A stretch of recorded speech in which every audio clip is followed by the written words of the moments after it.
What is up? Welcome back to another episode of the vlog. My name is Mike Lynn and I'm a stage 4 metastatic melanoma patient who, as of recording today, is 5 months in remission. Now, 5 months is kind of a weird marker, so why am I celebrating it? Well, I'm going to tell you two reasons why I think it's worth noting every single month that a cancer patient is in remission. So the first reason I decided to make a 5 months into remission video is pretty obvious. I'm healthy and I think that's worth celebrating. I think that's worth celebrating every single day for a cancer patient, specifically someone who has stage 4 metastatic melanoma, because it is hyper-aggressive and it can come back at any time. For example, I was 4 years NED before I had a recurrence this February, and I don't think I took my NED period for granted, but I did believe I was kind of coasting to what they would deem medically cured, which is 5 years into remission. One of the reasons that metastatic cancer, or any cancer really, is so mentally debilitating is that it can get worse at any time. Whether you're just having a scare, or whether you're in treatment at the moment, or whether you're in remission like myself, we all understand the existential downside and how frustrating and hard it is to go through some of the even lighter progressions that a cancer patient has to deal with. I mean, I'm, like I said, 5 months into being NED, and I'm still dealing with stress, burnout, anxiety, and a host of side effects that lead me to question whether or not I'm going to have a recurrence almost every single day. And given that I have a diagnosis which 20 years ago or so would have essentially been a death sentence, I think it's really important to understand the value of the times in which I am healthy. I talk about this a lot in my videos. I think that I have a good chance at living a long time with this disease, whether it's NED or in between bouts of fighting it. But one of the most important things for me to do, given my situation, is to bolster my body, bolster my mind, and give myself the best chance if something bad is to happen. So every day that I'm healthy is, kind of moving the bar up for what I can withstand if I have to go through more treatment or if I get, in another situation where I have a cancer diagnosis. And, from a personal standpoint, I've made videos for 1, 2, 3, 4, now 5 months into remission from stage 4 melanoma, and I've posted them online, but do you think I'm ever going to get tired of making these? If I have to make a 6, 7, 8, 9, 10 onward until, forever, if I have to keep making these videos, it's never going to get old. It's always going to be 1 month more that I'm happy to have been healthy. So 5 months, that's a milestone. I'm going to keep celebrating. But that's just the personal side of things, which in and of itself is awesome and I'm happy to share, but I don't know if it would necessitate me making videos every month that it happens. But there's a reason I keep making cancer vlogs, and it's because I strongly believe in giving back to the cancer community that has helped me, and I want to be an example of what it looks like as you go through both bad and good times as a cancer patient. Housed within the second reason for making this video, I will give you both sides of that coin. I can give you the very good side of NED and this 5-month remission, and then I can give you the bad side of what it looks like to live with some of the stress of being in remission, which sounds ridiculous because I'm supposed to be stoked, which I am, believe me. I'm super happy, but you can't escape some of the mental stuff that comes with being a stage 4 cancer patient. So one of the shitty things that having serious cancer does to you is it creates a pretty strong line in the sand between what you really have to care about and what you don't. And it's just cancer on this side. Even though obviously there's going to be plenty of other things in my life, hopefully, that I get to stress about. Given what I've experienced, if I don't have cancer, I can pretty much deal with anything else. At least that's how it's set up in my brain. But the problem with that is then you get all these little scares within remission. For example, over the last couple months, actually since my treatment, so over the last 8 months, I've had pretty significant pain in my hip. And during treatment, I was yeah, I have cancer in a lymph node near my hip. And post-treatment, I've just always been worried that it was going to be a recurrence. And I've addressed this multiple times on the blog, but it's been getting more and more painful. And so over the last month, I've been pushing my doctor to investigate it more, and I've been fearing a recurrence, even though logically, as I talk with him and other specialists, I know it probably isn't that. In fact, I just got the results back from a circulating tumor test, which is one of the reasons I wanted to make this video, to describe that process and tell you guys how excited I am that there's twice as much monitoring on a month-to-month basis for my metastatic melanoma.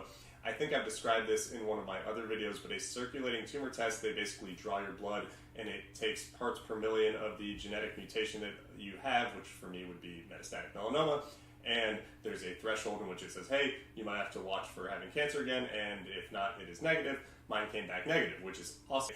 Then next week, I will undergo a PET scan to hopefully see no hypermetabolic activity in any of the lymph nodes that were affected by my recurrence. And then after that, provided that one's okay, I will take an MRI of my hip to finally get some answers about what has been bugging me. And there are some side effects that would have some really serious implications for my long-term health. Avascular necrosis is one of the things I could have. It's a side effect of both immunotherapy and prednisone, which I was on for a long time. And if that was the case, it could lead to, having my hip replaced or some other long-term injury concerns. But the crazy thing to me is that in order to get to any sort of non-cancer diagnosis, I have to go through all these hoops first, both mentally and literally. I have to clear myself from the danger of a cancer recurrence before I personally will even address, the do I have a hip injury portion of it? And granted, that's, I'm not complaining. How could I be complaining sitting here 5 months after having stage 4 cancer? It would be difficult, but it just shows you how it adds all these layers of stress onto something that is already stressful. But once again, that's the whole point of making these vlogs, is to show you the actual representation of what someone who is 5 months into remission from stage 4 melanoma, or, it doesn't have to be that specific, to show you the pathway of a young adult who has had cancer and is dealing with the fallout even in remission. Holistically, I'm stoked. I've been living my life hard. I've been playing basketball. I've been running. I've been working. I've been enjoying time with my friends and family. I've been having an awesome time with my partner, who I love a whole lot. All these things are great, but it also doesn't completely negate the kind of, swampy mental health elements that still exist.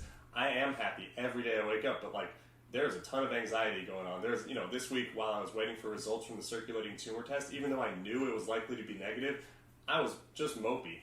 There was a lot of sleeping, there was a lot of not getting stuff done, there was a lot of what ifs, and I'm through that, and yet I still am dealing with this medical ambiguity that's bumming me out, because it's not, I want to say I don't want to live my life like this, but I might not have a choice. I mean, I am living the good version of having stage 4 cancer, so for me to be oh, this sucks, that's not something I want to entertain. I would like to be able to see everything in a positive light and just accept that, there are parameters of my life that have changed, but it's also just not fun to accept. And maybe this is one of those times I should lean on 2 cliches that I've created in my own videos a lot, and that is, we can only work with what's put in front of us, and that you're never going to be the same as you were before cancer. That's just not how reality works. So as long as I can keep that in mind, I can deal with this. I can get through whatever it is, even if I have to get my hip replaced or whatever the hell happens next. It'll be alright. And I don't want to take this video from a positive and turn it into some sort of bitch fest, because that would completely defeat the purpose. I am 5 months into remission from stage 4 cancer, and I am happy, and this video is to celebrate that. So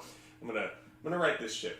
And I'm gonna do so by taking a second to breathe and size up where I am relative to where I started making these videos. I actually, a weird thing I did the other day when I was getting freaked out about what this hip stuff could potentially be is I just watched some of my prior videos to see what it looked like when things were really bad, and including the first video I ever made. I hadn't watched it because I don't know who watches their old videos.